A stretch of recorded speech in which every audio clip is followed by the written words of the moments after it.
பறவைகளையும். அங்க என்ன சொல்ல வராரு, அந்த ஏர்த் எவ்வளவு ஆழத்துல இருக்குதோ இந்த ஏர்த்தோட எண்ட்ல இருந்து ஏர்த்தோட டாப் வரைக்கும் மனுஷன் ரூலிங் பண்ணணும், மனுஷன் ஆளுகை செய்ய வேண்டும்.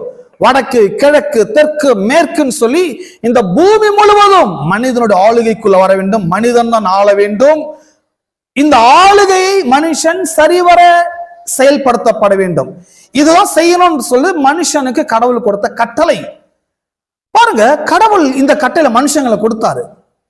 இந்த கட்டளை தான் மனுஷன் இழந்து போய்விட்டான், வேற எதுவும் அவன் இழக்கல. மனுஷன் இழக்கலன்றதை முதல்ல தெரிஞ்சுக்கணும்.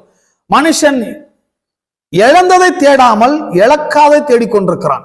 மனுஷன் இழந்தது தேவன் கொடுத்த கட்டளையை அவன் இழந்து விட்டான், மறந்து விட்டான், மிஸ் பண்ணிவிட்டான். என்ன கட்டளை இழந்து விட்டான்? சமுத்திரத்தின் மச்சங்களையும் ஆகாயத்து பறவைகளையும் பூமி அனைத்தையும். அந்த ஒரு வார்த்தை வருது அல்லவா, பூமி அனைத்தையும்.